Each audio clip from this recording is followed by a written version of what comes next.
Okay, hello everyone. We are more than happy to be here today at this year Google Gamecamp. And as you probably heard today, we really, I think, learned a lot and find a lot of interesting stuff. And we will try to continue in this way. So we should start it. Yeah, the lunch was like a half an hour ago. Half of you are already probably sleeping, so let's give a little exercise with the question. Show of raise of hands. Who here has problem with creative fatigue? Couple of people, yeah, full. So our topic today is tackling creative fatigue and best practices in testing creatives. So we're gonna probably try to answer a couple of your questions and help you deal with that problem. Yeah, but before that, let us introduce ourselves, please. So this is Stefan. He's great, humble guy, passionate biker, even better creative lead. So please give a round of applause for him, please. Thank you for that introduction. Thank you for the round of applause. And to my left, you can see a man of many skills and in interests. He's a DJ, a CS:GO streamer, a biker as well, and above all, a great user acquisition lead. So here is Ramiz. We call him Raka. I'm shy now.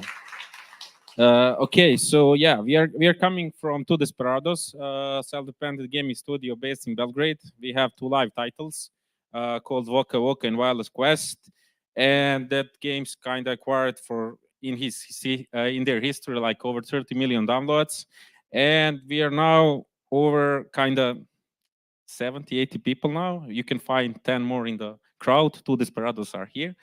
So today I'll go short now what we're gonna talk today. So we will go cover testing and creative fatigue. So you will, I think, have better understanding what is creative fatigue, how our creative process look like, how usually creative life cycle is in our case, how much it lasts in the campaigns, etc. And at the end, we will point out how small details can make a big difference. So before all of that, I want just to give kind of short overview because 3 years ago we were here. We were kind of just starting our UA journey. At the moment, we was kind of live only on two channels. Only I said only because today it is 7 where we are live now today. But I think what is more important on which we will talk today, where we tested creatives. So we tested creatives on the 4 networks: Facebook, Google, Apple search ads, and also on the Iron Source. I'll go a bit more into detail after, so we can continue. But before all of that, I think we are sharing many similar issues. Let's say it like this. So how do we define winning creative? We invested so much money and time and effort in building this content, but it doesn't work. Legacy creative or evergreen, when Richard said, always wins. And also at the end, how does this bad looking shit works? That's also some common stuff that we see, and I think we can all relate to it.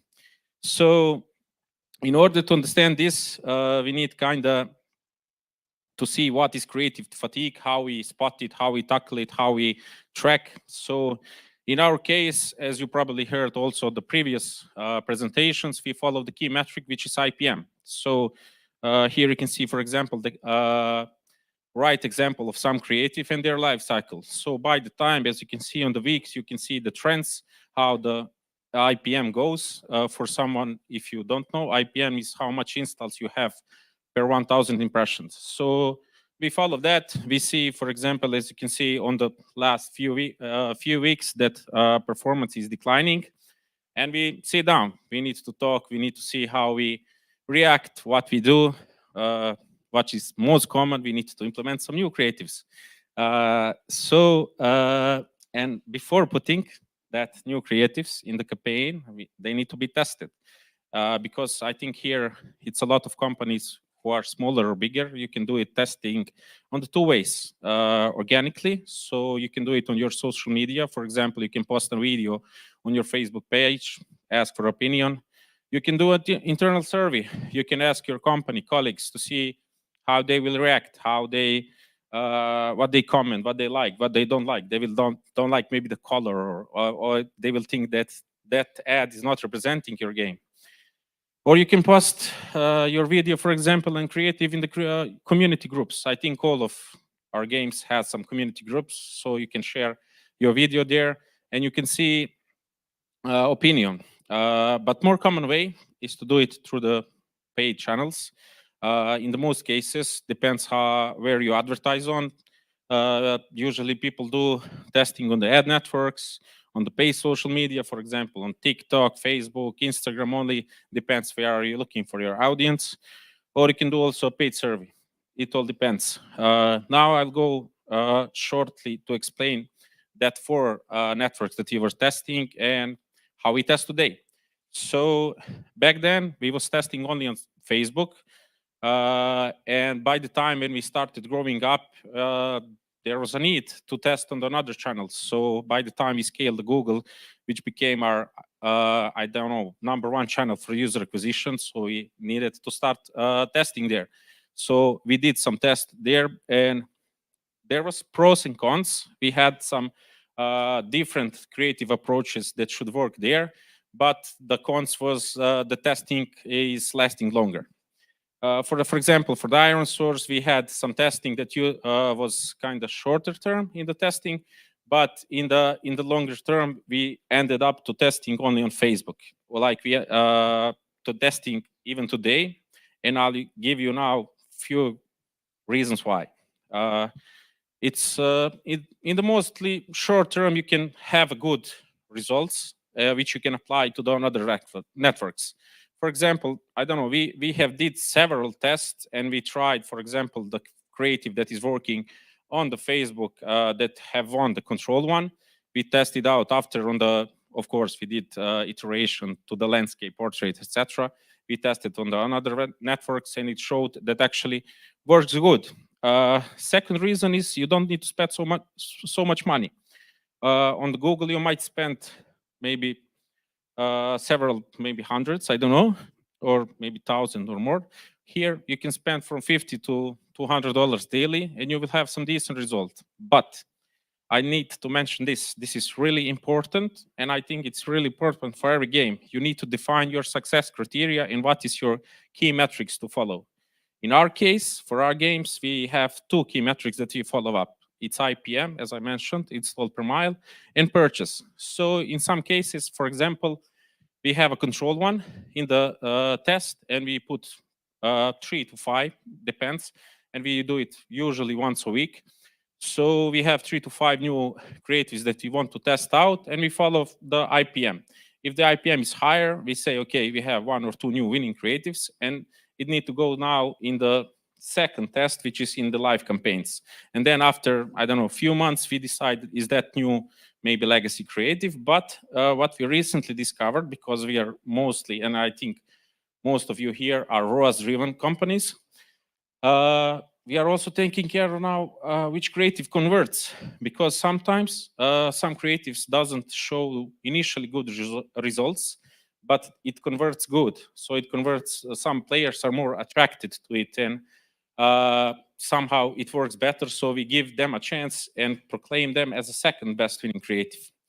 And what was also additional, I think, really big learning that we find out, that this is not this approach that I explained now. It's not only just wasting money. It's long-term ROI profitable, which is good. So it's kind of you're having 2 shots at once. So you have the test, you have the learnings, and you have some money back. How much we did we test last year, in order you to understand? For the Wireless Quest, which is our main product that we are having the bigger budgets and everything, we tested more than 300 creatives, and we have like 7% win rate, which is, I think, not so bad. And for the Waka Waka, we tested a bit less, as I mentioned, because it's the smaller part of our UA budgets and focus at the moment. But there we had like 10% win rate, which is interesting. And now I lead to Stefan to say a bit more about creative process and how it looked like from the start. So please. Yeah. Before all of the testing can be done, you have to create creatives. Yeah. So we mainly focus on videos, and I'm gonna explain our creative process for the videos. First thing I want to mention is include everyone. Yeah, that's a big thing for us. We usually, for creation of our creatives, we include everyone in our team. So we include user acquisition guys, we include marketing video editors, animators and stuff. We include marketing artists, but we also include community managers and product managers as well, product marketing managers as well. Why is that important? Because everybody has a unique perspective on things. They all have access to the data. They all sift through the data. I mean, all of us together sift through the data and find the things that we could do better, where we can improve, and what else, what new we can try. So here's our marketing video creative workflow. Our two main sources of video inspiration, to say, are previous experience and industry research. I'm going to go into depth in both of those a little later, but I'm going to explain it real quick right now. Industry research, self-explanatory. We spy on the competition, mainly all of you guys. Yeah, so we use the platforms where the viewing of the market of the competition is available, and we check out the trends, we check out the gaming videos, and we usually find and draw inspiration from that. Yeah, so previous experience in industry research culminate in a brainstorm. We usually gather around, think of a couple of ideas, and we write them down into the script. Then from the script, we create assets and produce 3D stuff, 2D stuff, videos, whatever it's needed, and that all culminates in a final video. So we do that a couple of more times, and it all comes together in the UA campaign. We gave that to Raka. I'm kidding. He sets up a test, and after the test is done, after a week or so, as Raka said, we have data, and we get around it and look at the data and try to come to conclusions. After all of that data and everything goes into the previous experience, and the circle goes on and on forever, probably. Yeah, one thing I want to like to mention is chasing pop culture trends. So as Raka mentioned, we did a lot of tests last year and the year before that, and for a couple of years we've been doing UA, and chasing trends is something that's all on our minds usually. So we tried it a couple of times. We tried when the Cyberpunk was big, we tried when Squid Game was big, and we tried memes. And the funny thing about all of them, they failed. Yeah, you probably know it. Why did it fail? It failed because trends, usually pop culture trends, have a small window of time, and you have to brainstorm, you have to create a creative, you have to test it, you have to put it into a campaign. Usually takes time. While the thing is up and running, the trend is gone, and you're stuck with a creative that doesn't work. Yeah. So what does work for us? We tried, this is our approach. We separate creatives into two categories. First category is safe concepts. We call them like that. It's self-explanatory. Those are things we already know. Those are the things that can be produced really fast. We can do it in a couple of days or even less. And they're usually simple. There's usually gameplay or a couple of other things in it. And there's the other category that's experimental concepts. Those are usually things we haven't tried, something we didn't dare to do before. Those are usually new and exciting, and usually higher production time and effort. So all of those creatives are created in one of two ways. First way is previous experience. Here I have an example of an old winning creative that worked for us, and how did we reiterate it and made it into something better. We gave the data and things to a creative person, let the creative person be a creative person, and he reiterated and made something new. For us, it was a new creative thing, and it was one of the new creative winners. And the point of it is, you should let creative people be creative and give them the data, and they're gonna produce interesting results. The other thing is industry research. We look to inspiration and adding clear motivation, and we add clear motivation to it. For this example, we took are not our direct competitor, which is a thing you should keep in mind as well. You can look your direct competitors and indirect competitors. Wordscape's game is not a direct competitor. In this example, we found the theme of relaxation and the theme of real life backgrounds in their creatives, and we thought, well, that's fun, we can try that. And we created like a concept of real life backgrounds behind our gameplays. So we thought, how can we improve on that? And we added motivation. In this particular case, is going to be relaxation. And we got out with a new winning concept. It's like a homey thing in the office. You're playing the game and relaxing. So yeah, this one was a winner as well. And now Raka is going to go through its life cycle and try to explain what happened with it. Yeah, thank you, Stefan. So yes, now, as I mentioned before, how we test, how we usually do it. So we need to put this creative in the creative testing, like we regularly do. So we start a launch test with versus control one, and we have to define, for example, I don't know, some minimal thresholds if you want to be maybe impressions or I don't know, installs in order to see which creative is doing better.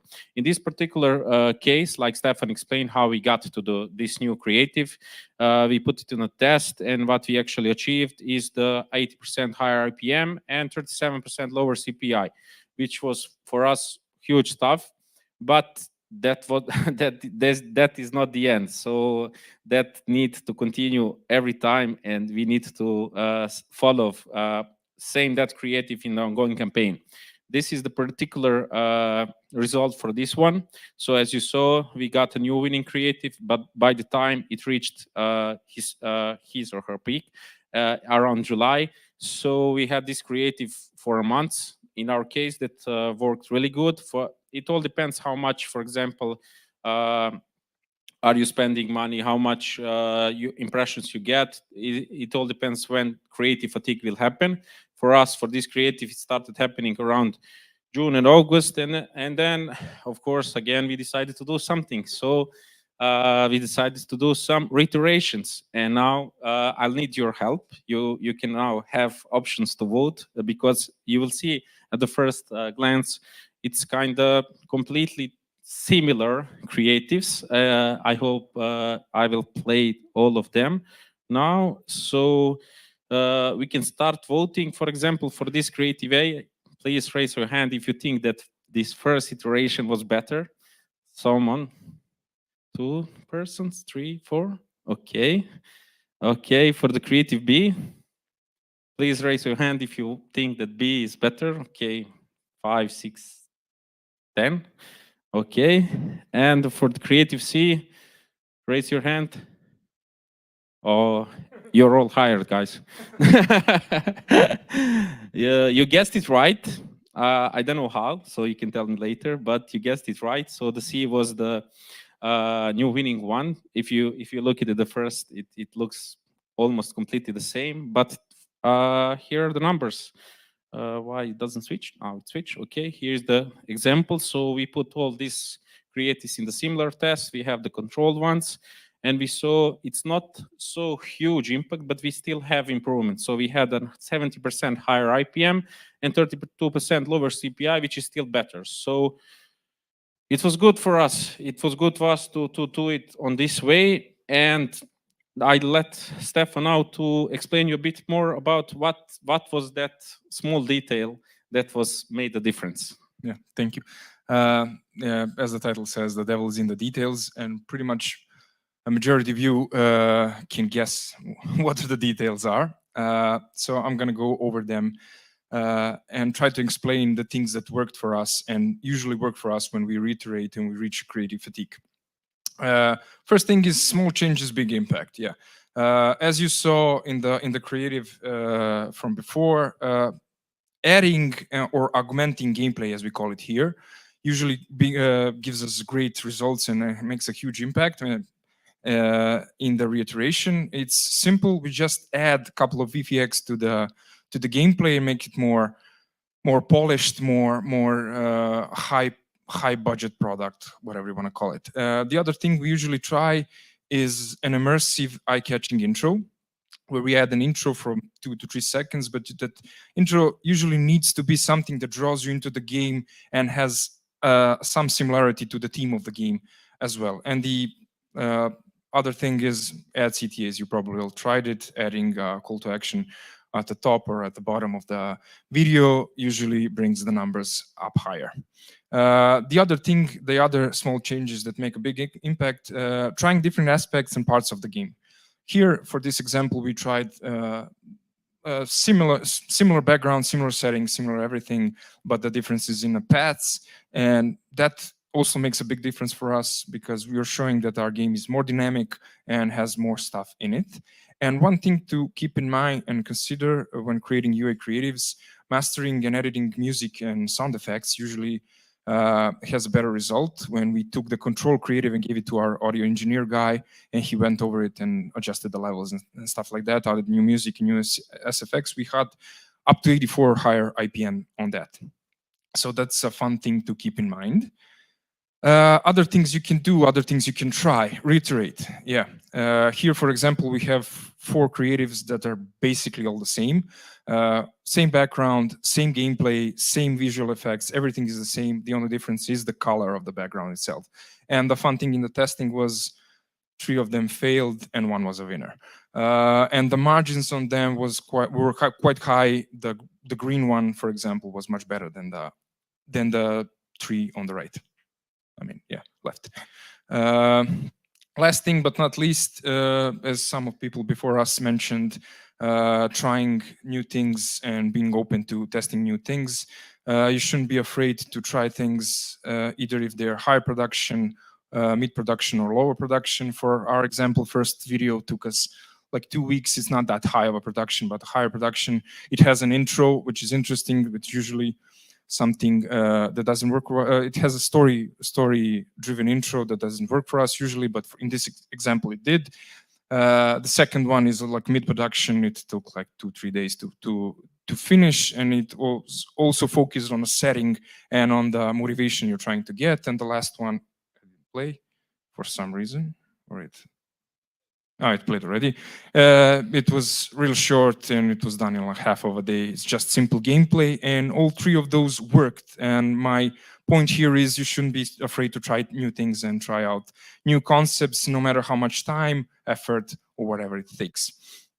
And so at the end, I would like to summarize all the things we talked about and like give you a couple of key takeaways of the things we talked about. First thing is define your success criteria. This is really important. You should first define what you're going after, what you're looking after, what are you searching, what do you want to achieve. And after that, you can plan out the rest of the things much easier, and you know where to go. The second thing is include the whole team. I mean, the whole team, everyone you can include. The more the merrier. And yeah, that's just simply because everybody has good points and can challenge ideas in creative and new ways. The fourth thing is don't be afraid to test different approaches. So yeah, as you saw in a couple of examples, you should try everything. Whatever comes to mind, just test it, and the test will tell you, yeah, it's good or it's not good. And the last but not least, the small details make a big impact, as we shown in the previous slide. Adjusting small things like VFX or something like that can make an impact, or just editing the music and the audio can give you different results. So that's pretty much all from us. We're open to questions now. So yeah. Yeah, thank you.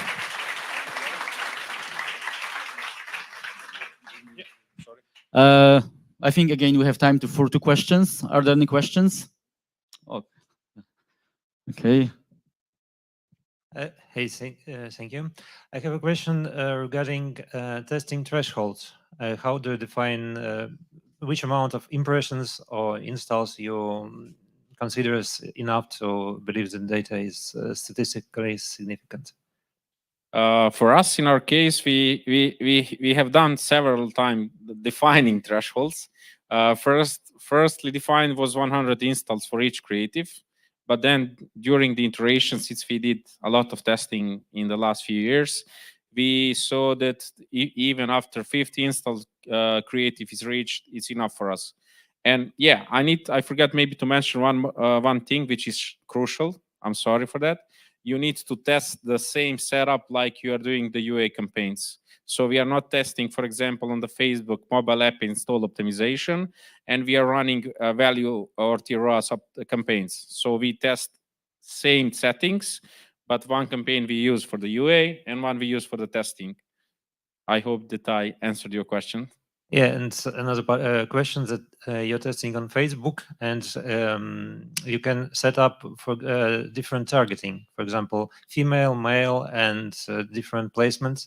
So 72 installs, depending on creative, it may go to female audience, for example, or so. In our case, it's mostly female. So our core audiences are females 25 to 55. So that's... do you set up this targeting exactly to females?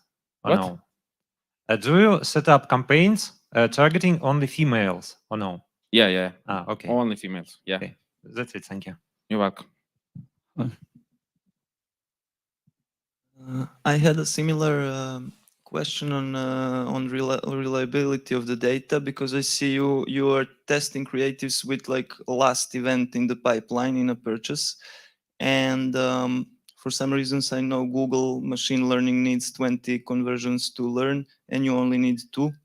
That's and even with this approach, do you have, when you're scaling, do you get confirmation of these small level tests? That's one.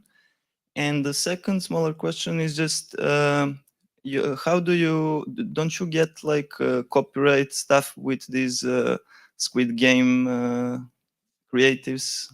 Is it on Facebook? I think on Google the campaign will be like shut down very soon, but maybe it's different rules.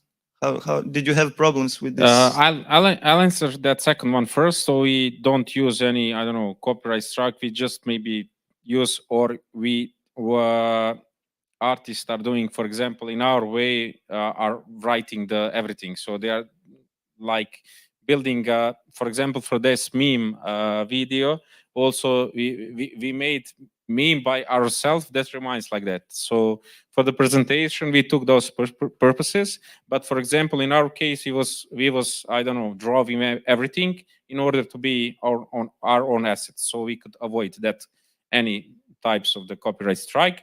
And for this first question you asked, for us, it showed that this is working. So for example, and additional reason why we are testing now today on the Facebook, because we are earlier, in the most cases, getting some purchases.